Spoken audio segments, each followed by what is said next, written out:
kailangan ibigay yung pera mo sa kung sino mang po ng Poncio Pilato na sinasabing payayamanin ka niya. Walang ganon. Ang totoo, ikaw na hinihingan nila ng barya ang dahilan kung bakit sila yumayaman. Huwag kayong Pilipinas para maniwala na pag mas buka, pag mas wala kang natapos, mas malayo mararating mo sa buhay. Kaya mga p***inang nagsasabi, diskarte na lang daw, huwag na daw ikaw kumuha ng diploma ng mga social media influencer. Pa! I'd rather die as a hero and the truth sa Filipino people rather than die in vain. Good morning. Magandang umaga sa inyo, Pilipinas. Ay, gising lang. Tayo maghahanap buhay na naman ulit. Papasok na uli sa trabaho. Hello, Nay. Good morning. Hanap buhay na ulit si Nanay. Si Ashley tulog pa. Hello. Good morning. Out of focus. Yan, good morning na. Hanap buhay muna ako. Diretso na tayo. Sabi ni ate, ano, pangalan ko sa lamin? Yung pagrereklamo tungkol sa sistema ng Pilipinas, sistema ng gobyerno, mas madaling magreklamo kasi. At mas masarap kasing magreklamo kaysa trabahuhin mo yung gusto mong trabahuhin eh. Pero ito punto, Pilipinas. Hanggang kailan ka magrereklamo na hindi mo ginagawa ng paraan yung sarili mo? May mga tao tumanda na lang ng karereklamo ng karereklamo eh. Natuyuan ka na lang ng lalamunan, namuti na lang ang buhok mo, reklamador ka pa rin. Reklamo ka ng reklamo, wala kang gustong gawin sa sarili mo, wala kang gustong gawin sa buhay mo. Ang nangyayari lang sa'yo, lumilipas sa'yo ang mga taon nang wala kang napapala sa buhay mo na para kang nagpa-practice mamatay habang nagsasalita ka ng reklamo mo. Nakatuto kang trumabaho. At oo, nakakapagod yun. Oo, nakakasuya yun. Oo, maraming dapat ipagreklamo sa paligid. Pero anong pakinabang ng pagrereklamo mo? Yung inirereklamo mo tungkol sa gobyerno? Bad news. Wala kang magagawa. Bakit wala kang magagawa? Kasi inihalal yan ng mga tao. You have to wait for another 6 years para mapalitan yung ng kung sino man yung nakaupo dyan. Bad news. Wala rin pakialam sa'yo yung inang nakaupo dyan kung ano kakainin mo bukas o kung makakabili ka ba ng bahay within your lifetime o ng sasakyan o ng kahit na anong pangarap mo. Bad news. Walang may pakialam sa reklamo mo. Good news. Pag tinrabaho mo buhay mo, kahit ano pang bulok ang ng nasa paligid mo, kaya mong palitan yung nasa paligid mo. Good news, pag tinrabaho mo buhay mo, yung kotse mo, yung bahay mo, mapapasayo. Huwag ka lang magkakasakit o mamamatay ng maaga. Good news, pag tinrabaho mo sarili mo, yung anak mo nanonood. Kung ano ginagawa mo, siya rin gagawin ng anak mo. Pag nakita niya kung ano yung ginawa mo sa buhay mo, ganun din yung gagawin niya sa buhay niya. Bakit? Kasi kung ano ang puno, siya ang bunga. At ang bunga, hindi nahuhulog ng masyadong malayo sa puno. Ang mga mahihirap, nag-aanak ng mga mahihirap din. Ang mga mayayaman, nag-aanak ng mga mayayaman din. Yun ang sagot ko ron. Good morning. Agahan muna tayo rito. Good morning, Ashley. Tikman natin yung sarili natin paninda. Maaga pa lang halos ubos na yung paninda, tapos nirepack na iba para ilako. Happy birthday sa inyong dalawa. Ngayon ko lang napansin, naka-couple shirt kayo, naka-couple hat pa kayo ah. Uy! Gagaya to eh. Parehas nga kayo naka-black na pantalon eh, tapos parehas pa kayo na parang naka-croc. So, kamusta naman ang love team nyo? Naka-couple talaga, parehas sa sombrero, parehas ang damit. Dax, love team, gilawan ng issue. Okay, good shit. Hanap buhay na. Isa sa mga pinaka-importanteng konsepto ng pagyaman, yung pag mahirap ka, tanggapin mong mahirap ka. Iba kasing mahirap, nagpapanggap na mayaman. Branded yung damit, maganda yung suot, G-Shock yung relo, iPhone yung cellphone, ang ulam karne, ayaw maggulay, ang taas ng tingin sa sarili, ayaw tanggapin kung sino sila. Isa sa mga pinakamalalaking bagay na natutunan ko sa buhay tungkol sa pagyaman, pag mahirap ka, tanggapin mong mahirap ka, tapos trabahuhin mong yumaman siya. Yung ginagawa ng karamihan, nagpapanggap na mayaman, kaya lalo sila naghihirap. Bili ng kung ano-anong hindi naman nila kailangan. Day off ng day off, hindi naman nila kailangan yung day off na yun. Nakahilata lang, walang ginagawa. Sa mga pinakamalalaking bagay ng pagiging mahirap, yung tamad ka na, ang luho mo pa. Pero baliktarin mo yun mismo ang sikreto sa pagyaman. Masipag ka na, masinop ka pa. Hindi kailangan business na lahat na lang business. Hindi lahat ng tao pang negosyo. Kahit empleyado ka, kaya mong yumaman sa pagiging empleyado. Yung mga taong pang negosyo. Pero may mga tao talagang pang empleyado lang talaga. Dapat tanggapin mo rin yung sarili mo pag pang empleyado ka lang. Kasi kung di mo tatanggapin yung sarili mo, pang empleyado ka, pipilitin mo mag-business, maloloko ka lang ng mga siraulong networker eh.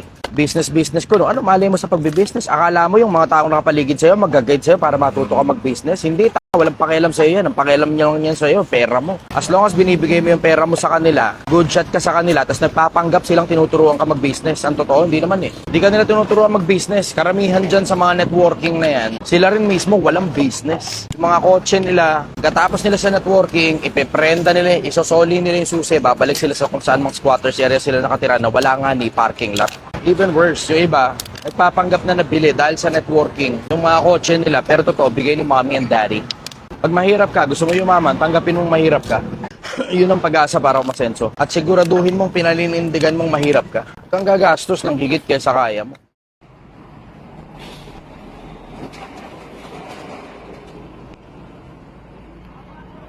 Okay na yan.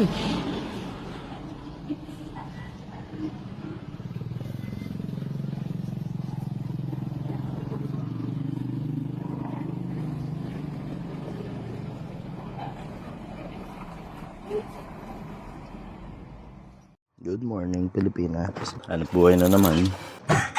Kapit-bahay ko, nagtitinda rin ng agahan. Good morning. Uy, wow. Si Ashley. Stress pa. Pasok muna tayo. Dito muna ako. May benta na. 94 pesos. Maaga pa. Maaga pa. Pero may benta na. Sige. Good morning, Gail. Good morning, sir. Bumisita si Gail dito sa akin. Good morning. Okay, sige. Trabaho na tayo. Ayos. Galing to kay Ma'am Chrissy Angeles. Pasalamat muna tayo. Salamat. Salamat. Salamat daw. Salamat. Thank you. Salamat, Ma'am Chrissy. May merienda na. Uy, ti, tama na yan. Tara na, kain na muna. Naghuhugas na pala ng kamay. Akala ko kumukot-kot pa ng basura. Kain na na. Ganyan lang naman ako. Brother, maraming salamat. I love you, brother. Buti na pabisita sa akin. Good night, everybody. Okay, so ako'y pauwi na naman. Magkasama kami nila Gail at saka si Lexis. Mablogger oh! Nakitali namin yan, nagbabalat na. Good evening. Bye-bye. Gail, asa na yung jokes mo, dali? Hindi, sir, tanong to. Oh, sige, ang tanong. Bakit, sir, tawag sa anghel-anghel? Hindi ko alam. Bakit nga ba? Di ba dapat ang heaven? Ano? Kasi anghel. Eh, di ba nasa heaven sila? Wow. Hi, bro. Ang heaven dapat. Mali talaga eh. Okay, ano ba? Di ba sabi mo kanina, nakakagulat yung pagong, tsaka pating. Ano mas nakakagulat doon? Ano? Eh, di ipis. Ang corny mo, Gail, nakakain. So, alam niyo na kung ano pinagtitiisan ko araw-araw sa opisina. Hindi, sir. Gusto ko share yung knock-knock. Ah, sige, knock-knock. Knock-knock. Toaster. Hawaii. How are you? I'm good. How are you too? Ano sabi ng munggo sa mangga? Ano? Habang naglalakad yung munggo, nabangga niya yung mangga. Sabi niya, ba't ka namamangga? Sabi naman ng munggo, eh, boy, ko nga namumunggo.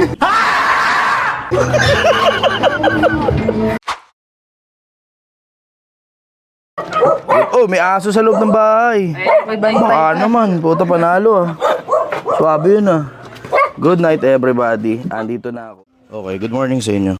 Dito muna kayo. Okay, good morning sa inyo. So kung kayo lang ang dumating. Marami ang tinawag, kaunti ang dumating. Ito na, nagre-repack na kami. Repack na ang good morning. Kita kayo sa mamaya mga tropa. Hindi muna ako pumasok today para mandoan ko muna ito. So wala akong extra 600 pesos today. Siguro tingnan natin, baka makapag half day ako mamaya. Kita kits, bye bye. Okay, so sinusuyod na natin yung buong paligid. Eh, turns out, akala daw nila feeding. Pansit. Yun, sakto, nag-aagahan. Naging pansit tapos chocolate. Pwede. 50 dalawa lang yan, te. Thank you po. Thank you. Oh, brother, ano pakiramdam na nabentahan mo yung nagtitinda din ng pansit? Masarap po kasi sila lang dito, nakapwesto. Walang gano'n bumibili pero binilan nila tayo para lang maubos yung nilalako natin na paninda. Shoutout muna kayo, te. Shoutout muna. Shoutout! Dito lang sa Velasquez, Black 2. Velasquez daw, Black 2. Bili kayo dito sa paninda nila. naka-sold out kami. Okay, naubos yung paninda. Kahit medyo late na nakapagsimula ng tinda, naubos pa rin yung paninda. Kikwentahin na namin kung magkano ngayon yung pinita namin dun sa buong, dun sa buong oras na nagtitinda kami. Ayos, taoy! May agaan na! Ano sabi mo? Sa mga biyaya. Ayos. Brother, kain na na. Bisa mo na, masok ka na rito. Dahil pang arte. Puntakin mo yung mga tattoo mo eh. Parang gago lalaki kinikilig. Lalaki rin ako, gago. Hindi ako babae. Ay, to, kinikilig ko. Bisa mo, pa-picture ka na. Upo ka na rito, bisa mo. Ano muna masabi mo? Shoutout ka muna.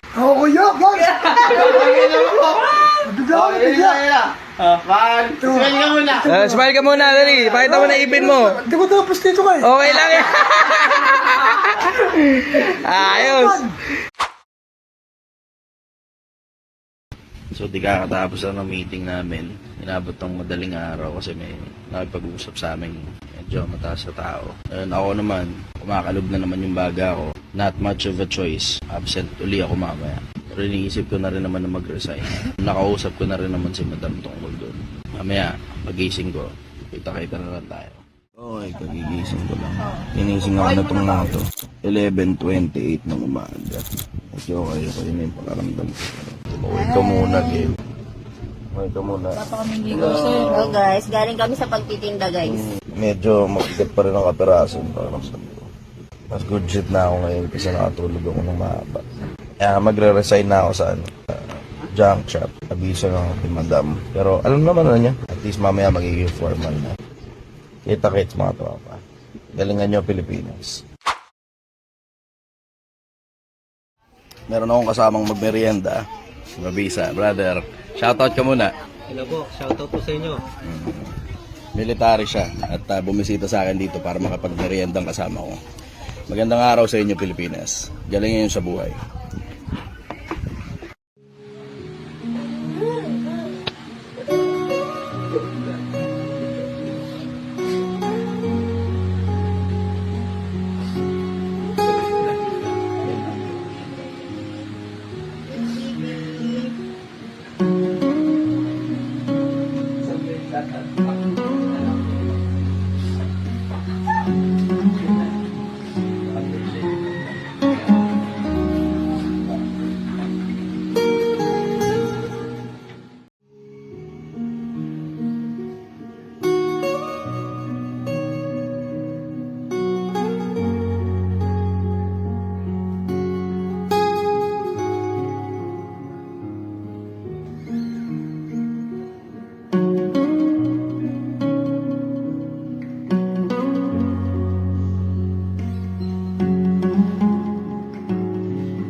Alas 13:30 ng madaling araw. Andito kami sa Deluxe Skin Lab. Sila yung manufacturing ng charcoal soap, yung micro soap na ini-endorso ko. Pwede meron silang micro soap, mga produkto nila. Allure 88, micro soap, Kojic Calamansi, at saka Kojic Acid. Si Madam siya yung may-ari. Ano yung mga services na ino-offer at saka binibenta niya dito? Sa services, meron kami mga private label. Meron kami din mga rebranding, assistance din ng mga FDA, LTO, CPN, mga product notifications po yun. And then, in case gusto nyo magpa-own brand. Yun, ang ganda. Saan po nila kayo pwedeng kontakin? At saka, anong address nito? Makakontak nyo kami sa Facebook page and meron kaming website www.deluxeskinlabmanufacturing.com. Facebook page, meron kaming DS Cosmetics and Nutraceuticals Manufacturing. Ang location po namin ay sa 168 Camellia Street, De Castro Subdivision, Valenzuela. Ayos, sobrang sipag. Alas 13:30 ng madaling araw. Brother, hello. Pauwi na ang basurero nyo. Daan-daan sa biyahe ha. Ingat kayo ha. Kita-kits brother. Bye-bye. Kita-kits. Hanap buhay muna. Bago matulog, hanap buhay muna uli. Nag-abiso na rin pala ako ron sa junk shop na baka hindi na ako makapasok.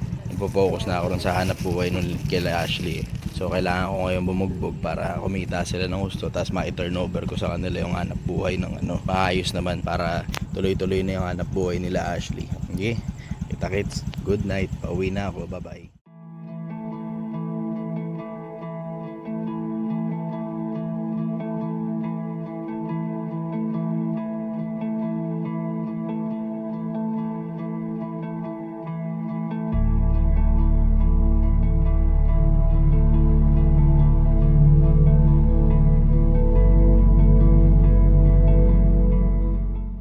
Good morning, Pilipinas. Kagigising lang, 2 oras na tulog. Pero trabaho lang agad. Simula na agad ng bakbakan. Good morning, Ashley. Check muna natin kung ano magagawa natin dito sa tindahan. Baka pwedeng pondohan na natin para maiayos yung tindahan. Si nanay nagluluto. Morning, Nay. Morning, Ma! Sa paghahanap buhay na ulit tayo. Yung isa sa mga tauhan natin, naglako na, nagsimula na magtinda. Nabutan ko siya rito kanina. Medyo pa alis na. Hindi ko agad nabuksan yung camera kasi nag-aasikaso kami nitong tindahan kung paano bubuksan ito. Pinifigure out pa, it turns out sa loob pala binubuksan. Ngayon, titignan natin kung ano kailangan nitong kahoy para maiayos kasi yung sabi pabagsak na daw ito. Gagawa natin ng paraan para hindi tayo nandito sa lamesa lang para magkaroon tayo ng istanting maayos-ayos. Galingan mo sa buhay, Pilipinas! Tindahan pala talaga ito. Ayos, may mga istante dun sa loob. Malaki. Malaki yan. Malaki yung tindahan. Mas marami ditong malalagay ng mga paninda. Ayan. Mukhang konting kahoy lang ang kailangan. Baka tukod nga lang dito sa lalim ang kailangan eh. Muuga. Umuuga nga talaga. Pero kailangan ng tukod lang. Kailangan lang ng ano. Yan, pinapalang ko na lang sa nito. Ilagay lang dito. May lapag lang. Okay. Butas eh. Parang kasira na, wala magagawa eh. Tanggalin muna kaya to. Nanakawan daw si Ashley. Tignan muna natin.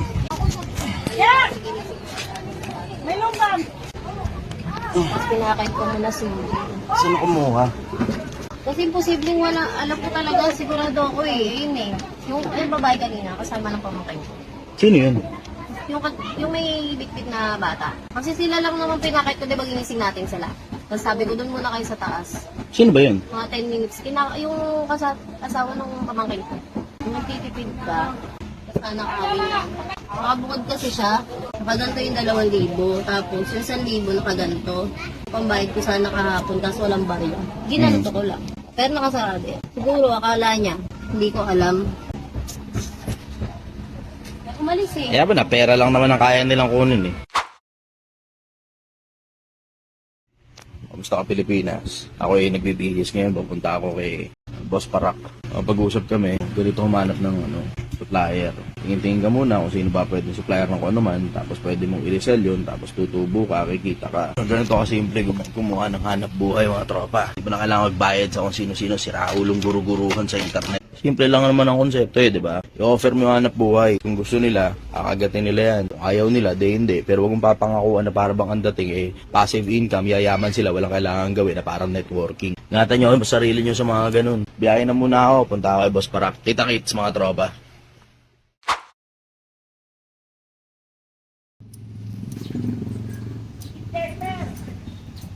Yun, puta panalo. Ang dami. Ang dami.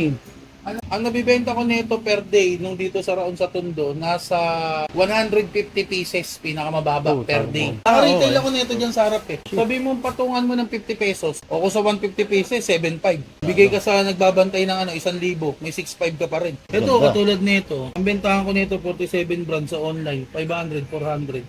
Yung Ayun o, bigyan mo ako ng mga ganyan. Ito mga to, may mga good feeding dito. Turong mo yun, turong mo. Saglit lang yan, pre. Hindi matutulog pera dyan.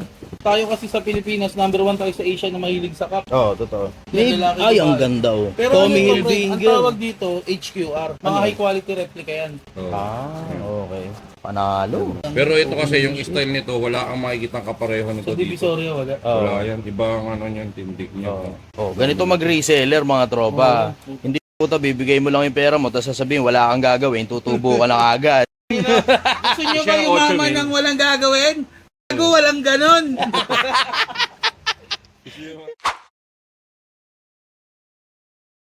Update lang muna.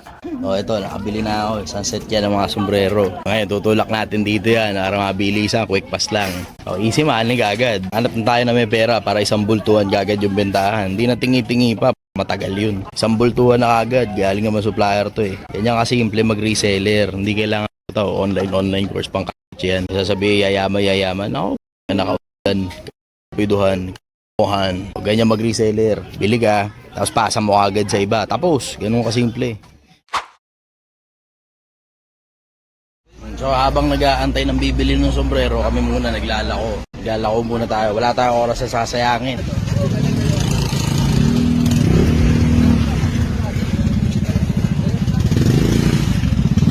Benta muna sila. Update lang. Napanisan kami ng maraming spaghetti kanina. Hindi ko alam kung bakit hindi na ibenta nila Ashley. Ako naman, nakipag-transaction ako kay La Boss Parak. Tapos gumagawa ako ng paraan para mabenta yung mga cup. Ngayon, supposed to be sila ang inaasahan ko para makapagbenta nung agahan. Hindi ko alam kung bakit hindi nila nabenta. Medyo late na rin kasi nagbenta si Ashley kanina. At tapos napapansin ko na rin yung trend nitong mga nakaraan na nagpupuyat siya nang hindi ko maintindihan kung bakit. May mga pinakilala ko sa kanya kasing connection. Yung isa ron, pinupuntahan niya ng pabalik-balik at paulit-ulit tapos hindi ko magaintindihan kung bakit. Tapos ano nangyari? Sa gabi, puyat na puyat siya. Pagdating ng umaga, halos hindi mapakinabangan sa pagbebenta ng agahan. Tapos ano nangyari? Sa gabi, sekretary ko at saka si Lexi, sila yung namamalengke. Pero wala naman sweldo rito si Lexi. Wala rin naman sweldo rito yung sekretary ko eh. So hindi na nagiging organic. Pansamantala, kausapin ko muna si Ashley kung paano bang magandang gawin dito kasi hindi kasi uubra na nagpupuyat siya sa gabi. Tapos pagdating ng umaga, either may sakit o puyat na puyat. Hindi rin siya mapakinabangan sa pagbebenta. Kausapin ko muna siguro siya. Aantayin ko na lang siya munang umuwi ngayon. Magandang umaga Pilipinas. Alas 7 na umaga kakatapos lang ng morning ceremony. Good morning. Gising siya ngayon. Puyat. Hindi ko alam kung ilang oras ang tulog. Kamo na po, Ashley. Kamo na po. Ang isa sa mga sikreto para mag-function ng maayos ang isang organization, communication. Hindi pa pwedeng kumikilos nang wala sa communication. Para ang isang malaking organization mag-function ng maayos, it should be harmonious, synchronized with each other. Kamo na. Wait. Tama, katulad na. May instruction ako. Ang sagot sa akin, wait. Walang specific na dahilan kung bakit wait. Kamo na.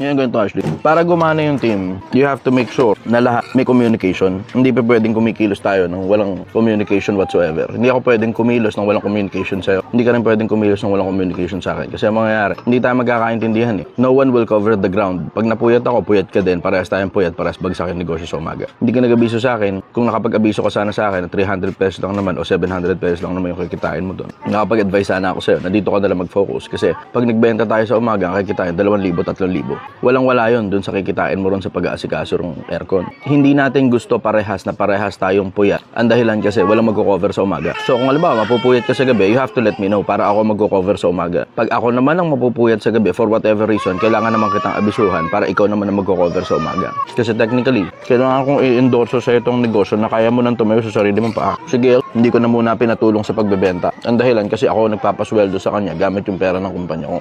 Meron na tayong isang nagmamaneho. Meron na tayong isang sales dito. So siya nagmamaneho ng benta, making sure na nabebenta yung mga agahan. Kailangan mo na lang, fa-fire up mo yan tuwing umaga. Kinausap mo ba siya today? Sino yung bata?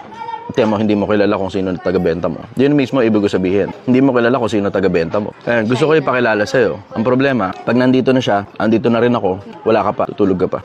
Kaya na pa ako gising. Kasi sabi ko kay mama mag-aasikaso muna ako sa taas. Kasi wala pa naman, hindi pa naman naayos.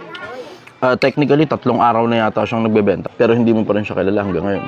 Kailangan mismo, ikaw mismo magmamalayo nito ng negosyo mo. Otherwise, pag tungtong ng 30, transition ko sa negosyo, tapos hilaw ito, hindi mo kaya maniuhin mag-isa. Ang target natin, mapag-resign ka natin within this month para makapag full-time ka na rito. Para pag wala na ako, kabisado mo paano maniuhin ang negosyo.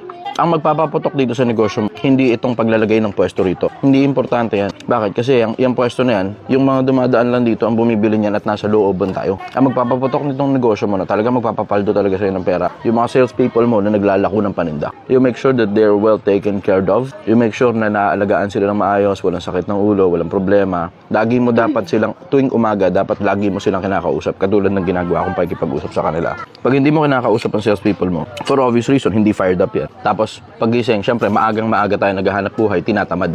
Normal naman sa atin lahat yun eh, including myself. Ako rin tinatamad din ako eh. Pero kailangan ikaw muna yung mag-set ng mood mood, ikaw muna yung mag-set ng tono, na lahat ng mga salespeople mo fired up. Alam ang ginagawa nila, nasa tamang energy, ikaw magsaset ng energy nun. So, kailangan umagang-umaga pa lang mataas ka agad ang energy mo. Hindi mangyayari yun kapag kapuyat ka ng gabi. So, you make sure na dapat kompleto ang tulog mo para masigurado mo na pagka oras na para makapag-usap sa sales team mo, ikaw mismo yung magsaset ng mood, ikaw yung magsaset ng tone, ikaw din yung magsaset ng energy. Dapat mataas ang energy, mataas ang tono. Kargado sila tuwing umaga ng mga salita na kailangan nila na marinig para makabenta sila ng marami. Yan, ang target natin supposed to be within the month, we still have 9 days to go. Kulang na ang oras para dun sa target. Supposed to be ang target 100,000 pesos. Obviously, mukhang hindi naman naaabot dun. Ang gusto ko mangyari, at least makapag-set tayo kahit pa paano 50,000 pesos.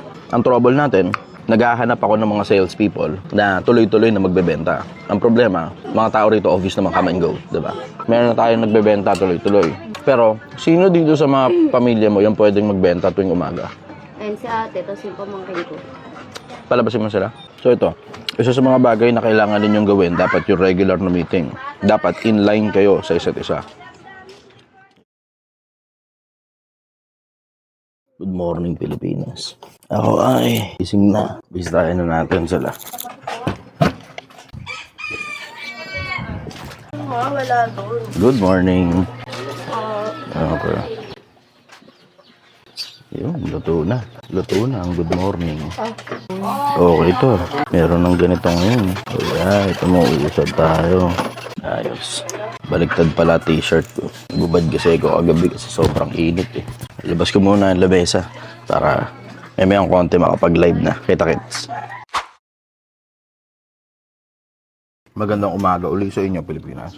You are now watching history being made. Ganito ang itsura ng history kapag ginagawa. Mukhang ordinaryo, nothing out of the usual, yet outstandingly impactful. Kanina post ako, brother. Kaninang madaling araw. Ano lang, check lang kung kamusta ang Pilipinas. Tinatanong ko ako kung ano na yung mga nagbago sa buhay ng mga tao. Gulat ako, na viral yung post. Ang bilis. Daming comments, brother. Yun naman ang gusto natin mangyari. Makatulong sa parang alam natin. Well, hindi lahat ng tao gusto makatulong. May mga tao gusto lang talagang pagkakitaan yung mga tao under the cloak na tumutulong daw. Nagte-take advantage. Oo, brother. Napakarami yan. Ito nakakaawa, brother. Merong isa, influencer. Sikat na sikat to minsan panahon. Yung bang nagsabi, yung pan-tuition fee, ipang-business mo na lang.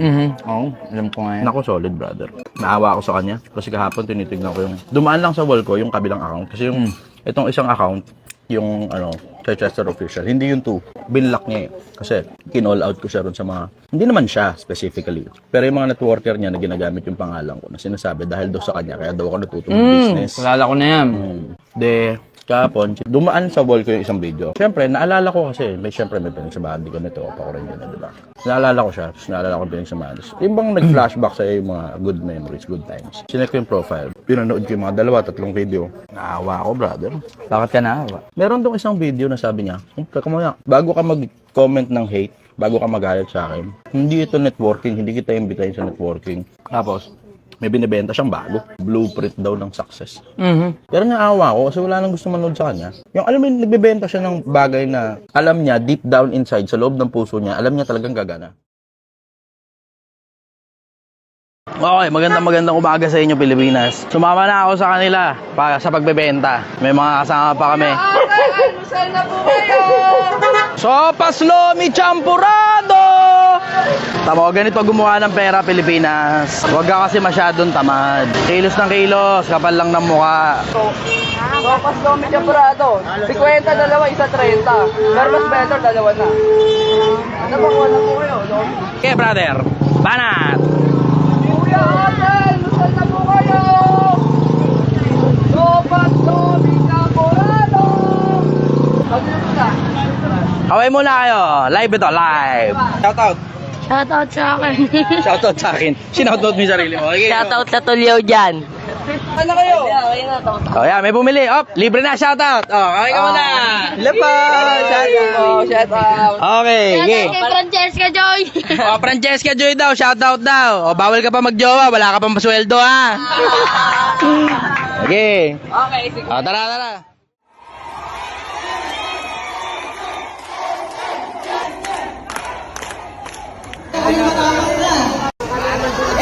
Pilipinas, in 3, 2, 1, go! Kain! Kain! Go, Predator!